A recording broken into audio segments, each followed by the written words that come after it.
Hello friends, welcome to Shivshri mathematics. मैं हूं आपके दोस्त अश्विनी और आज हम देखने जा रहे हैं एक न्यू टॉपिक जिसका नाम है altitude. What is mean by altitude? The perpendicular segment drawn from a vertex of a triangle on the side opposite to it is called an altitude of triangle ABC। हम यहाँ पर एक triangle consider कर लेते हैं जिसका नाम है ABC and altitude means perpendicular segment drawn from a vertex. अब हम वर्टेक्स कंसिडर कर लेते हैं ए वर्टेक्स। इस वर्टेक्स से from a vertex of a triangle on the side opposite to it. Vertex A की अपोजिट साइड है side BC। मतलब हमें एक परपेंडिकुलर सेगमेंट ड्रॉ करनी है from vertex A to side BC and this segment is called an altitude. This segment is called altitude. मैंने इसको नाम दिया भी। तो हम क्या कह सकते हैं कि segment AP is an altitude on side BC। हमारी सेगमेंट AP अल्टीट्यूड हो गई on side BC। Same way, on the same way we can draw an altitude from C to side AB and from vertex B to side AC। इसको नाम देते हैं PQR and we can say that AP is perpendicular to BC, BQ is perpendicular to AC and CR is perpendicular to AB। मतलब segment AP, segment BQ and segment CR are altitudes of triangle ABC।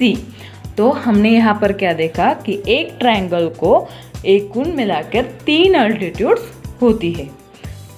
Now here is segment AP, segment BQ and segment CR are the altitudes of triangle ABC। अब यहाँ पर हमने note किया है the 3 altitudes are concurrent. 3 altitudes are concurrent. Concurrent means they are intersecting at the same time. तीनों altitudes क्या हो रही है? Intersecting at the same time and the point of concurrence is called the orthocentre of the triangle. ये word बहुत important है। ये point of concurrence is called the orthocentre of the triangle. मतलब जो उनका पॉइंट ऑफ कॉन्करेंस है, तीनों altitudes concurrent है, मतलब तीनों अल्टीट्यूड्स सेम पॉइंट पर इंटरसेक्ट होती है एंड इस पॉइंट ऑफ कॉन्करेंस को हमने कहा है orthocentre. This is the definition of orthocentre. मतलब हमारी अल्टीट्यूड जहाँ पर क्रॉस होती है एक पॉइंट पर, उस पॉइंट को ना कहा जाता है ऑर्थोसेंटर। चलो अब हम देखते हैं location of the orthocentre of a triangle. अब ऑर्थोसेंटर हमारे ट्रायंगल पर कहाँ है? उसके इंटीरियर है, उसके एक्सटीरियर में है और ऑन द ट्रायंगल है। अब देखो ये वाला ट्रायंगल अगर होगा, हमारा ट्रायंगल है, समझ लो ABC। ये वाला जो पार्ट है उसे बोलते हैं इंटीरियर पार्ट। बाहर का जो पार्ट है उसे बोलते हैं हम exterior part and on the boundary उसे बोलते हैं ऑन द ट्रायंगल, मतलब बाउंड्री। अब हमारा जो ऑर्थोसेंटर का लोकेशन है वो कहाँ आ सकता है? हमारे ट्रायंगल में। अब देखो उसमें ट्रायंगल के कितने टाइप्स है? 3 टाइप्स है। एक एक्यूट एंगल ट्रायंगल, एक ऑब्ट्यूज एंगल ट्रायंगल एंड एक राइट एंगल ट्रायंगल। तो फर्स्ट हम राइट एंगल ट्रायंगल के लिए देखते हैं। अब राइट एंगल ट्रायंगल में ऑर्थोसेंटर कहाँ होगा? तो देखते हैं the orthocentre of right angle triangle is the vertex of a right angle. क्या होता है? राइट एंगल का वर्टेक्स। यहाँ पर राइट एंगल का वर्टेक्स कौन सा है? Vertex B। तो हम in right angle triangle we can say that vertex B is an orthocentre. अब ऑर्थोसेंटर कब आता है? जब 3 अल्टीट्यूड्स आर कॉन्करेंट। मतलब point of concurrence is called orthocentre. अब 3 अल्टीट्यूड्स कॉन्करेंट आती है तो हम वर्टेक्स A से अल्टीट्यूड निकालेंगे, बट इस side is already altitude. Side already perpendicular है to the side BC and also side BC is perpendicular to the side AB.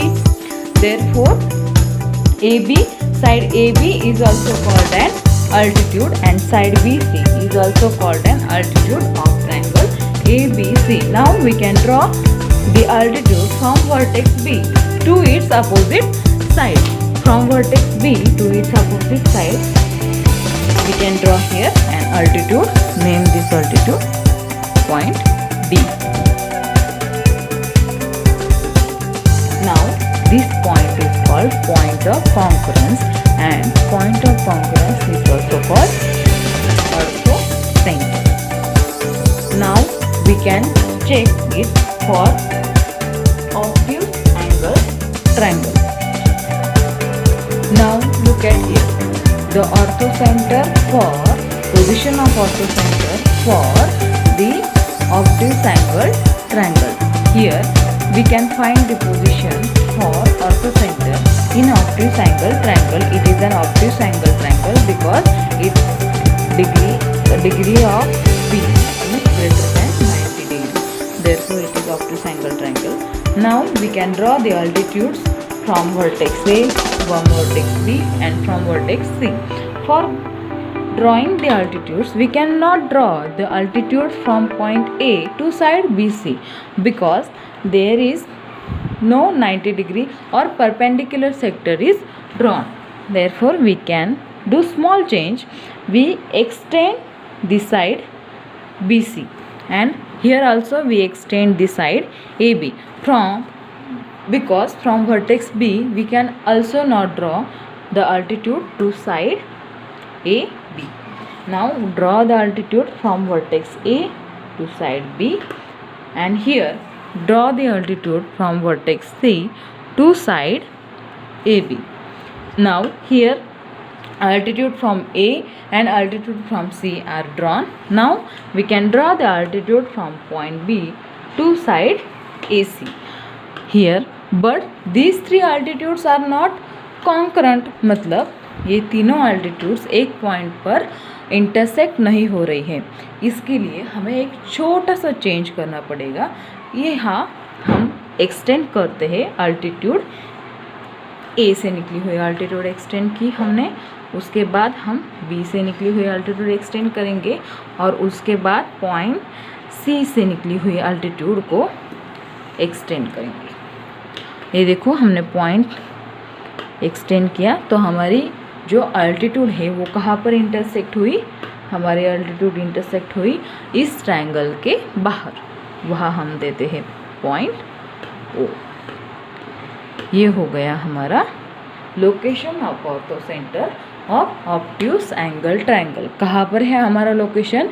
Exterior of the triangle. इसको naming देते हैं P, Q and R. Now look at here the orthocenter of acute angle triangle. कहाँ होगा? Orthocentre of an acute angle triangle. Acute angle triangle यहाँ पर मैंने draw किया है. हम इसकी एल्टीट्यूड्स निकालेंगे from vertex A, from vertex B and from vertex C. We can draw here altitude from vertex A and altitude from vertex C, also altitude from vertex B.